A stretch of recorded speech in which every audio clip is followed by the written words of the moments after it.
Welcome back, everyone, from the break.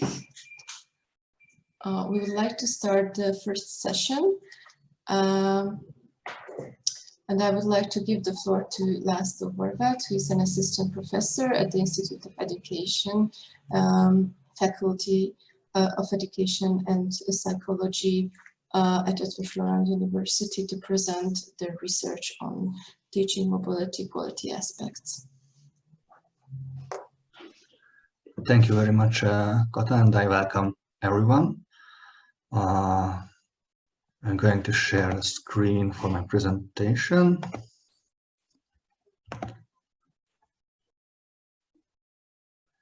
I hope it's visible. I'm not sure whether this gray shadowy area is there for you. It's perfect. Then let's start. So, as Kata mentioned before, this research project that we done in the premises of Teach with Erasmus project was to be a basis for the policy recommendations, for the platform, to give input on the pedagogical catalog as well. So it was a very important aspect, and it will be very interesting to compare these results to the previous presentation by Johannes, because there will be some contradictions, but some overlapping issues as well that can reinforce each other.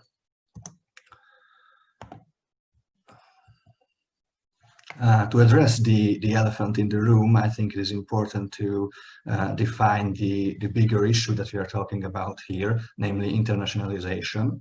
I won't go into much details regarding the theoretical aspect, but I think it is important to highlight that we think about internationalization as a process of integrating an international, intercultural, or global dimensions into higher education in order to enhance the quality of education and research for all students and staff.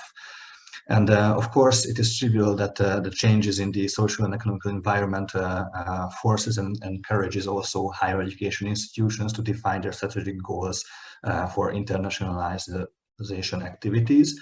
And depending on the Leuven communique, for example, or the Erasmus impact study, mobility can be considered as the most visible facet of internationalization, and also staff mobility as a key factor to be included in the top priorities.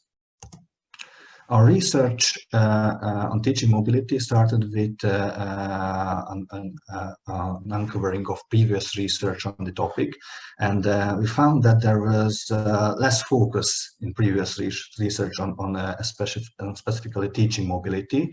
But those few research are focused on the strategic approach to academic mobility, highlighting its advantages for research, teaching, and also for professional development of academics, but found gaps as well regarding the focus on contextual and process elements. And that's why we included this quality dimension and pedagogical aspects as well in our research. Our research and development process was conceived as a mixed methods research strategy combining qualitative and quantitative tools, and it was approved by the Research Ethic Board of the Faculty of Education and Psychology at ELTE. We conducted a preliminary research with the help of the consortium members. Altogether, 33 semi-structured interviews were conducted with academics that have already participated in teaching mobilities, but also with some of them who were not experienced this possibility yet. Based on the result, we organized a workshop which was served as a focus group, basically, where we used the service design models to create user personas, characters that could go on a teaching mobility, imagining typical characters that we encounter in our universities, and send them on an imaginary mobility, drawing their journey in a customer journey mapping exercise. This preliminary research served as an input for our survey, where based on these results, we created items to measure the possible motivational or hindering factors of teaching mobility, also focused on the contextual factors regarding the institution and included personality dimensions and pedagogical factors as well. Another important aspect of this survey was that it used a subject-object approach. So in one part of the questionnaire, we asked respondents to think about a specific teaching mobility experience that they had in the past. We included some focusing questions to name the place where they went, the date when it happened, and the rest of the questions was focusing on that specific teaching mobility experience. So we hope that this would lead us to more specific results. Also, the survey was sent out not only to those who participated in teaching mobilities, but to those academics who haven't experienced this opportunity yet. So it will be an important dimensions to compare. After analyzing the results, first at the descriptive level, we conducted also semi-structured post-interviews to try to analyze the deeper connections on the results. And based on this data, we compiled this quality and impact tool, which I will present at the end of my presentation. Here you can see the examples of a user persona that we have created. So this is an imaginary figure, and as you can see, she is a model example of an academic who is most likely to go on a teaching mobility. She is a foreign languages professor. She's open-minded and good with multitasking. So we expect her to do great on her mobility. And we put Dr. Christiansen in a specific situation where we followed her journey from her initial plans, the first bumps to the realizing of the successful mobility and then closing the experience. And as you can see here, it's quite a rich tool from where we can draw important aspects from our survey.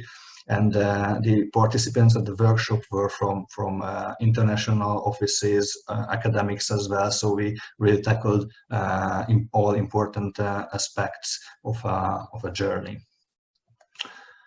So our survey was conducted last year. And as you can see in this, this is some characteristic of the sample.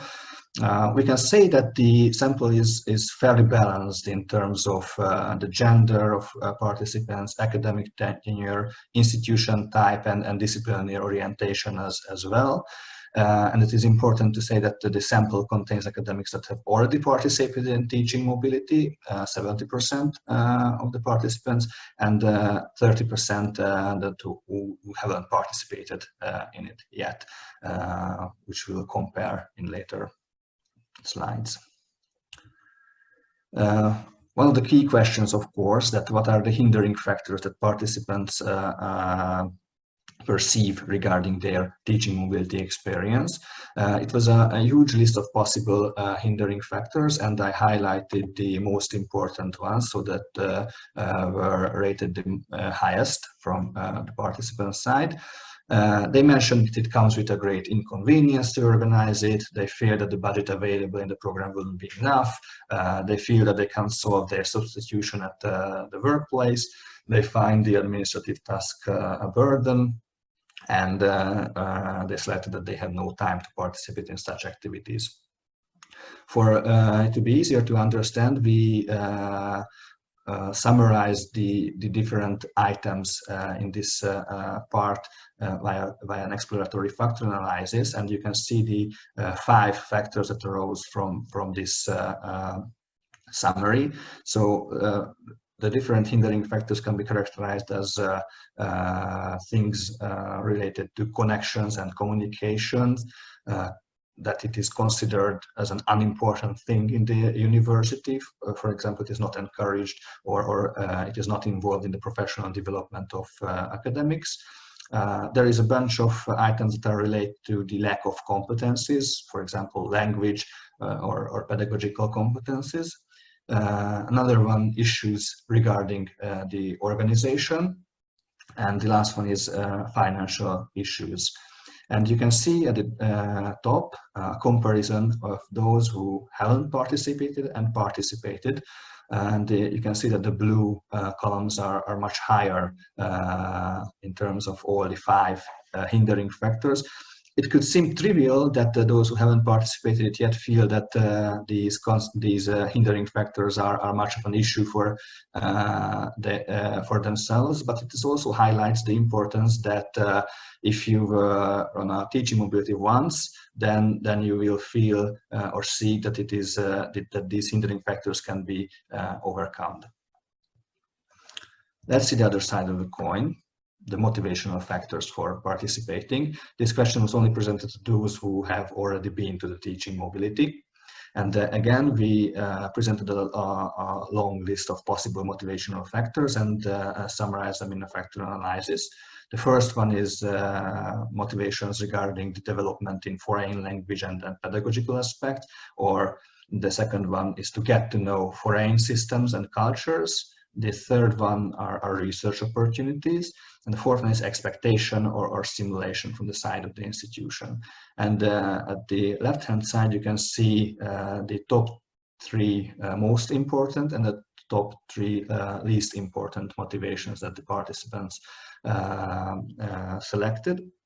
And it seems that expectations from the organization, encouragement from the leadership, and recommendation from colleagues doesn't play a very important role in their motivations. On the other hand, if they wanted to learn about research projects at the host institution, or possible opportunities for joint projects, or wanted to learn about the educational practices at the host institution, then it was a very important factor in their decision. It is important to highlight that although this is a teaching mobility, we cannot really separate it from the second mission of higher education, namely research and development. So these are conceived as together in the heads of academics regarding these results. Let's see again on this side the satisfaction with the experience. And as Johannes presented, there was a high rate of satisfaction from the participant side. We asked for the different aspects of mobility to give a more nuanced picture on what can be improved. And it seems that participants were most satisfied with the help from the host institutions in organizing the mobility. They were rather satisfied with the time frame, the required teaching load, and the help from the home institution as well. On the other hand, they felt that the administrative process and the amount of financial support or the schedule of payment has left some room for improvement. On the other hand, we asked the overall satisfaction of this teaching mobility experience, and it was quite high, as you can see here. And another tricky question, given this specific teaching mobility experience that they are reported. So given the experience that they had, how likely would they to repeat this particular teaching mobility? So it's a return intent, so to say, and it is also as highly positively rated. So these results supports each other. And maybe the biggest question of the research was to uncover that what factors could influence teaching mobilities. For example, what can influence the intention to go on a mobility. We asked both participants and non-participants to rate their likeliness to go on a teaching mobility. Of course, satisfaction and this return intent that I presented earlier. It seems that the intention to go on a mobility is mostly influenced by motivational factors like development in a foreign language or development in pedagogical aspects. Of course, work engagement scale, dedication. So if you're dedicated to your work, you're more likely to go on a mobility. And of course, as I mentioned before, it is also very important that if you had a previous international experience, then you're more likely to go on teaching mobility as well. And there is a hindering factor if it is not considered an important aspect of your work or in your institution, then it will hinder your intention to go on mobility. The next one is about the satisfaction, and here we see an important pedagogical aspect as important influence for this domain. So those who got useful feedback from the students regarding their teaching felt more satisfaction regarding their teaching mobility experience.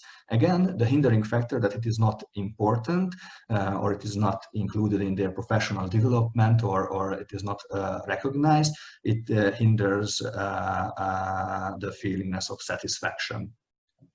And the last one is about return intent. Again, this hindering factor plays an important role, and again, the motivation to develop in foreign language and pedagogical aspects also important. Regarding the results, the specific results of teaching mobilities, we again listed a lot of things summarized as educational issues or research-related issues or professional development issues or institutional results. And here you can see the most important results that were named by the participants in the survey. And it seems that these elements that reported the highest regarding the achieved results of these reported teaching mobilities, that the participants felt that their professional network has expanded, that they got to know culture, educational system, or the operation of another higher education institution. They got to know the work culture of another organization. They became more motivated. This experience inspired them. Their professional overview has expanded, etc., etc. So as you can see here, these are quite soft results, which can be very important from the individual academic point of view, but could be not visible or not at the immediate moment visible from the institutional level. We summarize the possible results in this image, that what factors can influence the results of teaching mobilities. And as I mentioned, it is separated for the different fields. And it seems that 3 factors stand out because they influence all 4 aspects. This is the feedback from students. So if the academic received a meaningful feedback from the students that they taught in their teaching mobility, it was an important aspect. The previous international experience, of course, and from the motivational factors, these research opportunities stand out. So it seems that if they felt that this teaching mobility can be somehow related to their research project or research opportunities, then it affected all results that you can see here. And of course, the different aspects of results have their separate influencing factors that are only characteristic of that specific group of results.